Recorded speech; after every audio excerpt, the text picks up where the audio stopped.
Bienvenida y bienvenido. Hoy vamos a meternos con un texto que es, de verdad, una auténtica cápsula del tiempo. Son unos extractos de Un breve camino hacia la distinción, escritos por Lowell Thomas. Sí, que es básicamente la introducción al universo de un personaje que, vamos, a todo el mundo le tiene que sonar, Dale Carnegie. Exacto. Y el objetivo de hoy es intentar entender un fenómeno que a primera vista parece, no sé, un contrasentido.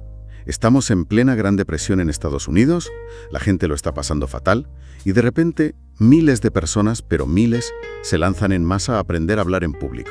Sí. Vamos a ver por qué la educación de la época no cubría esta necesidad y qué buscaba realmente la gente. Sí, y lo que a mí me parece más fascinante es cómo el texto presenta esta habilidad, la comunicación, no como un extra, ¿sabes? No. Sino como el atajo definitivo. El camino más rápido hacia el éxito, el reconocimiento. Es un retrato de los años 30, pero ojo, porque el deseo de fondo que destapa, ese sigue totalmente vigente hoy. Totalmente. Y para entenderlo, yo creo que hay que empezar por la escena con la que arranca el texto, porque es que es de película. Sí, es muy potente. A ver, imagínatelo. Es una noche helada, enero de 1935, Nueva York. En la Gran Depresión. Exacto, crisis económica brutal. Y de repente, 2.500 personas llenan hasta los topes el salón de un hotel. ¿Una barbaridad? Pero es que no van a un concierto ni a ver a una estrella de cine, no. Responden a un anuncio del periódico. ¿A un anuncio? Y el anuncio era de lo más directo. Aprenda a hablar con efectividad. Prepárese para dirigir. Es que me cuesta imaginarlo. Ya. En un momento en que 1 de cada 5 ciudadanos dependía de la ayuda del gobierno para comer, ¿quién se gastaba el dinero en esto? Claro. Y lo más curioso es que no era gente desesperada. Ojo, que aquí está la clave de todo. Lowell Thomas lo subraya muy bien. Dice que eran gentes de las capas económicas superiores. ¿Ah, sí? Sí. Hablamos de jefes de empresa, directivos, profesionales. Esto lo cambia todo. Claro, no buscaban un primer trabajo. No, buscaban desbloquear el siguiente nivel. Ya tenían el conocimiento técnico, los estudios, pero se habían dado de bruces con una realidad. ¿Con cuál? Pues con la de que el conocimiento por sí solo no basta. Habían visto, como dice Thomas, que los que de verdad triunfaban en los negocios no eran necesariamente los que más sabían, sino los que mejor sabían comunicar, convencer y, en definitiva, vender sus ideas y a sí mismos. Habían llegado a la dolorosa conclusión de que la personalidad y la labia, pues a menudo pesan más que un título universitario colgado en la pared. Claro, y eso me hace pensar, a ver, si toda esta gente con carreras, con títulos, sentía que le faltaba algo tan básico, ¿qué estaba pasando en el sistema educativo? Pues es que el texto ahí es demoledor, vamos. Totalmente. Lo llama literalmente un decisivo comentario con respecto a las sorprendentes fallas de nuestro sistema educativo. O sea, una crítica brutal. Es que es una crítica feroz. La gente salía de la universidad y años después tenía que pagar para aprender a relacionarse, a expresarse. Y fíjate en el estudio que menciona, que es de la Universidad de Chicago. Le preguntaron a miles de adultos que querían aprender. Ajá. Lo primero era la salud, que es lógico. Pero lo segundo era aprender a tratar con los demás. La psicología práctica, para llevarse bien con la gente e influir en ella. Y lo increíble es que no pedían, no sé, grandes discursos de filosofía ni teorías complejas. No. Querían herramientas para el día a día, para usar al día siguiente en una reunión, para vender un producto. O en casa. Para discutir con tu pareja sin que acabe mal. Herramientas prácticas. Exacto. Y aquí, para mí, viene el gran hallazgo empresarial del siglo. Cuando los investigadores de ese estudio fueron a buscar un manual práctico sobre este tema, sobre relaciones humanas... ¿Qué pasó? Descubrieron que no existía ni uno. No me digas. Te lo juro. Había, y cito textualmente, cientos de volúmenes sobre el latín o las matemáticas superiores. Temas que al autor le parece que no interesan un pepino al adulto común. Pero del tema que más demandaba la gente, nada de nada. ¿Es una desconexión brutal con la realidad? Total. Y en ese vacío es donde se construye todo el imperio de Carnegie. Él entendió algo que era fundamental. ¿El qué? No vendía un curso de oratoria, que es el qué. Vendía la confianza para pedir un aumento o la influencia para liderar un equipo, que es el para qué. Es verdad. Se adelantó casi un siglo a la idea de marketing de vender resultados, no características. No vendía información, vendía transformación personal y profesional. Entiendo la necesidad de verdad, pero sigo sin visualizar cómo lo hacía en la práctica. O sea, ¿cómo transformas a una persona aterrorizada en un líder en unas pocas semanas? Debía de ser un método muy de choque, ¿no? Pues mira, la descripción del evento en el hotel nos da una pista muy buena. Lowell Thomas dice que aquello se movía con la velocidad de un rebaño de búfalos. Vaya. 18 personas que ya habían hecho el curso subieron al escenario a contar su experiencia. Pero no era un discurso largo, ¿eh? No. Tenían 75 segundos cada uno, 1 minuto y cuarto. Sonaba un martillo y se oía «¡Tiempo! ¡El siguiente!». Era pura dinamita. Y las historias de éxito que cuenta el texto son alucinantes. La primera, la de este hombre Patrick J. O'Hare, a mí me parece tremenda. Es un caso paradigmático. Totalmente. Un inmigrante irlandés con poquísimos estudios, que había sido mecánico y de repente intenta vender camiones. Y el propio O'Hare decía que tenía un complejo de inferioridad que le carcomía el corazón. Es que fíjate qué expresión. Es durísima. Daba 6 vueltas a la manzana antes de atreverse a entrar en la oficina de un cliente.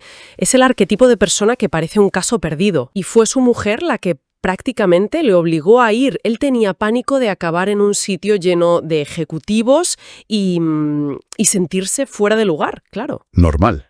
La anécdota cuenta que el primer día se quedó 5 minutos en la acera, sin valor para entrar al edificio. Y las primeras veces que intentó hablar en clase, se mareaba del miedo. Y su historia demuestra uno de los pilares del método Carnegie, que es que la única forma de ganar confianza es hacer precisamente aquello que te da pánico. No hay atajos. No hay atajos. Carnegie obligaba a todo el mundo a hablar en cada una de las clases. Tenían que ponerse de pie y decir algo. Pero, y esto es fundamental, en un entorno controlado y de apoyo. El público, sus compañeros, estaban en la misma situación que él. Claro, todos aterrados. Exacto. Así que, en lugar de crítica, había empatía. No se juzgaba la retórica ni el estilo, se celebraba el simple hecho de atreverse. El objetivo era acumular pequeñas experiencias felices hablando en público una tras otra, hasta que el miedo empezara a encogerse. Es una terapia de exposición, en el fondo. Totalmente, es eso. Y con O'Hare funcionó a lo grande. Pasó de ser un vendedor aterrorizado a disfrutar dando charlas, a convertirse en uno de los mejores vendedores de Nueva York. Y esa noche, frente a las 2.500 personas del hotel, contó su historia con tanta gracia que, según el texto, provocó carcajadas en todo el auditorio. La transformación es brutal. Luego está el caso de Godfrey Mayer, que es casi el opuesto. Un banquero de pelo cano, una persona establecida que llevaba 25 años completamente al margen de la vida de su comunidad. Un ciudadano invisible. Sí, tal cual. La primera vez que intentó hablar en el curso se quedó mudo, literalmente. Pánico escénico total, la mente en blanco. Pero algo debió de hacer clic, porque poco después del curso le llegó la factura de los impuestos, se indignó muchísimo y en lugar de quejarse en casa como siempre, se fue a una reunión del ayuntamiento. Y montó un escándalo. Eso es. Explicó su enfado en público. Y esa intervención, que nació de la pura indignación, le convirtió en una figura local. La gente le animó a presentarse a concejal y, para sorpresa de todos, ganó. Pero fíjate en cómo lo cuenta el texto, que esto es muy de Carnegie. No se queda en la anécdota bonita. Lo cuantifica. Sí, es muy pragmático, muy americano. Dice que Mayer hizo 80 veces más amigos en 6 semanas que en los 25 años anteriores. ¿Y lo mejor? Lo mejor de todo que su sueldo como concejal supuso un rendimiento del 1000% sobre lo que invirtió en el curso. Exacto. Vamos, que te lo venden como una inversión financiera. Exacto. El mensaje es clarísimo. Esto no es solo desarrollo personal para sentirte mejor. Es una herramienta para ganar dinero y estatus. Es una inversión con un retorno medible. Y el tercer ejemplo va en la misma línea. El del directivo. El del directivo de una asociación de fabricantes que era incapaz de articular sus ideas en las reuniones. Tras el curso, no solo le eligen presidente, sino que sus discursos por todo el país le consiguen a su empresa una publicidad gratuita valorada en $250.000 de la época. Es la prueba definitiva de que la comunicación se traduce en valor tangible. Totalmente. Vale, todo esto es increíble, pero me lleva a la pregunta del millón. ¿Quién era este Dale Carnegie? ¿Era una especie de genio de la comunicación desde niño, un prodigio? Pues es que ahí está lo interesante. Lowell Thomas, el autor, lo presenta como el primer caso de éxito de su propio método. Ah, De hecho, Thomas, que era una figura mediática muy famosa, llega a decir: gran parte de mis triunfos se han debido al aprendizaje que realicé a las órdenes de Dale Carnegie. Pero no, Carnegie no fue ningún prodigio. Todo lo contrario. ¿Ah, no? Para nada. Su historia es la del típico hombre hecho a sí mismo, pero desde lo más bajo, de verdad. Ah, o sea que no era un privilegiado. Que va, que va.